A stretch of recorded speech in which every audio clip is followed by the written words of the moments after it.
4 years na nga kami ng Indianong asawa ko, kaya naman ay samahan nyo nga kami ngayon kung paano namin sinelebrate ang araw na ito. Sa video na ito ay papakita ko nga sa inyo kung ano nga yung nangyari sa buong araw namin. Dahil nga nakatira kami sa village ay maaga nga kaming umalis para nga magbiyahe papunta ng city. Kung kasing sa village kami mag-celebrate guys, ay wala nga masyadong mga restaurants na mapupuntahan doon. Kaya naman ay maaga nga kaming umalis ng bahay. Usually nga guys, ay meron nga pakulo ang asawa ko tuwing anniversary namin. Pero ang sabi ko nga sa kanya this time ay simplihan niya nga lang. Sabi ko nga sa kanya ay gusto ko nga lang siyang makasama ng buong araw. At kahit wala na yung dating ginagawa niya na magpapareserve nga siya ng isang lugar, tapos ay gagabihin nga kami doon. Siyempre guys, dahil meron na nga tayong baby ay iniisip natin na gusto nga nating makauwi ng maaga. So dahil nga maaga kaming umalis ng bahay, medyo ginutom nga kami sa daan and meron nga silang winter food dito na kung tawagin ay pork. Hindi ko nga alam pero para nga siyang isang beans and nilalagyan lang siya ng sev at saka ng sauce and literal nga na pinupukpok para nga maalis yung mga seeds doon sa may tangkay niya. And dito nga si Masi ay sinasala nga ito. Tinitignan ko pa nga lang sila dito ay parang nangangawit na nga ako and parang maraming masyadong proseso para nga matanggal yung mga seeds doon sa loob.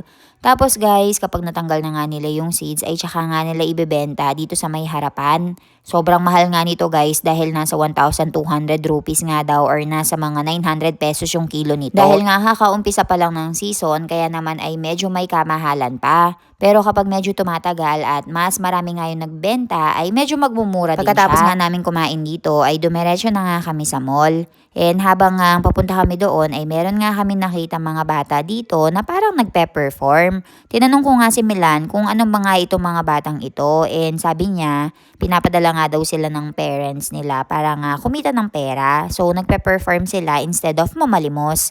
Kaya naman ay bumaba si Milan dito and binigyan sila ng pera. Halos mag-aalas 2 na nga lang kami na nakarating dito sa mall. Kaya naman ay gutom na talaga kami. Dahil nga anniversary guys, ay ako nga yung masusunod kung ano nga yung kakainin. Pero si Milan pala ay nagka-crave din ng Shanghai guys. Kaya naman ay tugmang-tugma talaga yung gusto naming dalawa.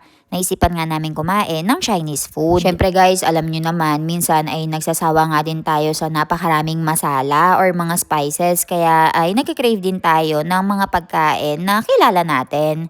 So, meron nga silang mga lumpiang Shanghai dito.